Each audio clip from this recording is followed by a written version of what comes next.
Every now and then, a movie releases that is a must-see theatrical experience, and this year, in the year of our Lord 2023, we have had three of those: the Super Mario Bros. Movie, Oppenheimer, and Barbie. Well, ladies and gentlemen, boys and girls, children of all ages, I am stoked to announce that we can add a fourth film to that must-see in theaters experience with Godzilla Minus One. Welcome back to Words of Paradise. I'm your host, Leon Idle, and let's take a break from throwing a fit about how far Disney has fallen like someone taking a swan dive off the Gateway Arch to talk about something good. We're gonna get into a cinematic review of the new Godzilla film. Before we get to the review, hit that subscribe button. My channel and others like it are the only things keeping politics and pop culture even semi-separate from one another. We are fighting this fight and we need your support to do so. We vote with our wallets, so we vote with what is popular on YouTube, and I'm trying to get to 2,000 subscribers before the end of the year. So hit that button, let's keep fighting this inane culture war, and now, on to the review.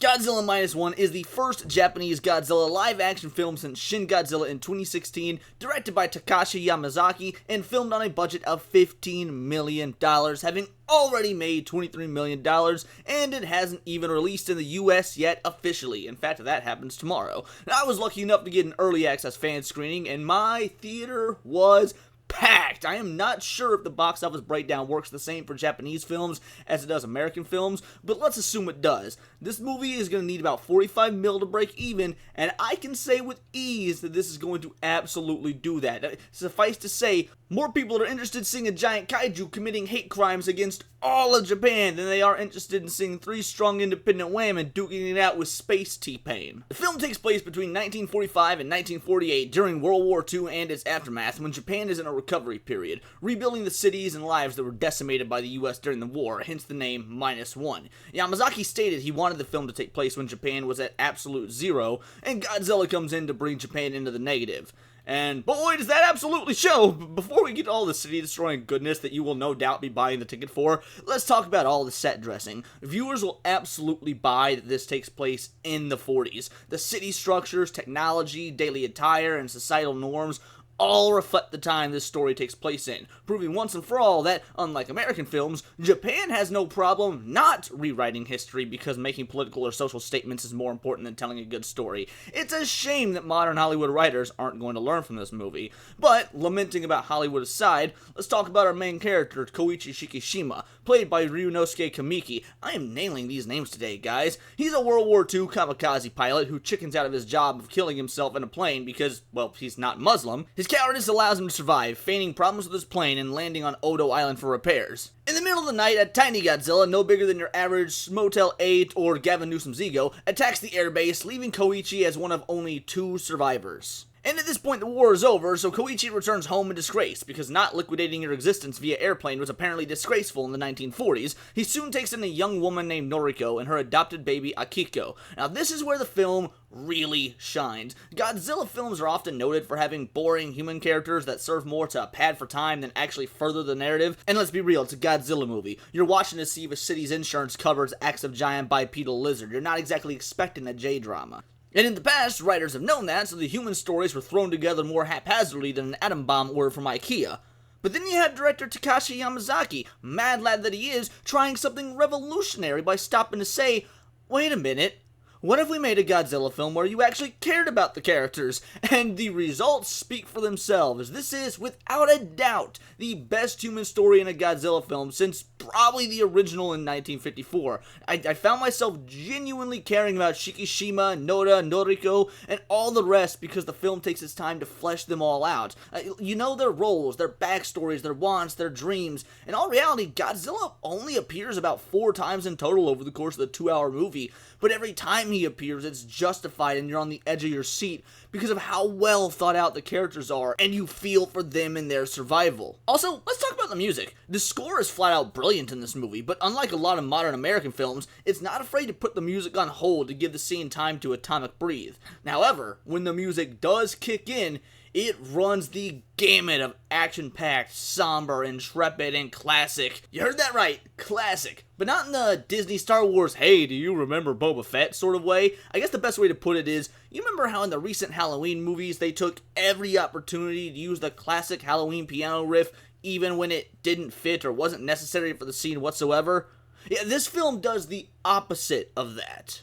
Rather than using the classic Godzilla theme as a way to remember previous and better films, this film uses the Godzilla theme only in a couple of scenes, and always fitting of the scene, always at a time when the scaly nuclear reptile is menacingly approaching, ready to rain destruction and chaos upon an unsuspecting populace, and it goes hard. There is a difference between nostalgia pandering and fan service. Earned fan service. It wouldn't take away from the film if it wasn't there, but for longtime Godzilla lovers, it does enhance the scenes by just enough to put a smile on your face, because those blaring horns are a sign of the calamity to come.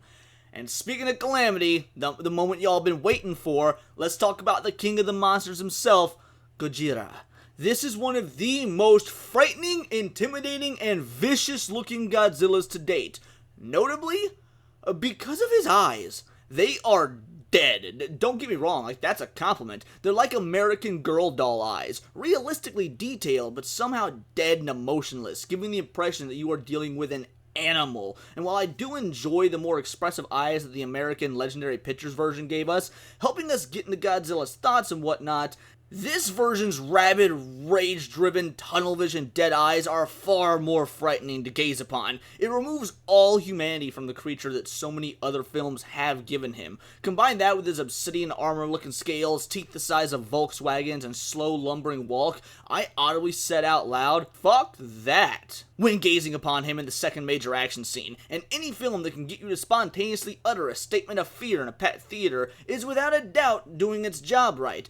Godzilla's gone through multiple iterations in his 70 years on the silver screen. From allegory to nuclear weapons usage, to goofy carrying papa, to hero of the island of monsters, and villain to all humanity. This movie reminds you that, no. Godzilla's none of that. Godzilla is an animate, organic, natural disaster. Now, I mentioned before that he really only appears about 4 times in the film, which is roughly once every 30 minutes, with his appearances getting longer and longer themselves as the film goes on. But in those appearances, the cataclysms that follow make these slow build-up and character moments worth every second of the wait. I have not seen such a destruction on screen since watching the George Floyd rioters loot and burn their own community's businesses with zero repercussions for their actions. And speaking of well-timed political jokes, this movie is also openly based, with director Takashi Yamazaki stating that the worldwide anxiety and government unreliability during the pandemic was one of the major inspirations for the story. Yes, he actually said that, and yes, it does show in the film. The Japanese government is basically useless within the film, commenting as much multiple times, leaving it to private citizens to take the final fight to Godzilla. Japan, we don't deserve you. All in all, Godzilla Minus One is not only one of the best films I've seen this year, in fact, the second best film after Oppenheimer, which is ironic because I'm pretty sure it's technically Oppenheimer's fault that we even have Godzilla. But one of the greatest Godzilla films of all time, standing right alongside the original film Shin Godzilla, Godzilla, Mothra, and King Ghidorah, Giant Monsters All-Out Attack, and Godzilla against Mechagodzilla. If you're new to the franchise and have an aversion to black and white films because you've got the IQ of a cast iron skillet, then this is the perfect film to get you started with the property. And if you're a longtime fan of the series and you somehow missed this film, well, go to your local B-dubs, do some bleach shots while your favorite team is losing a football game, because you're gonna die unhappy anyway. May as well make it memorable. But those are just my opinions. Let me know yours in the comments down below, or let me know on X, where you can find me at Bolt the Word. And please do subscribe. I am a nerdy news channel. I cover nerdy news every day. Aside from when I'm doing the occasional film review like I'm doing now, I'm trying to get to 2,000 subscribers before the end of the year, and we have barely over 100 to go. So hit that button, and also follow me on Instagram at wordsofparadise_Leon, because it's all here in the nerdosphere. And this has been Words of Paradise.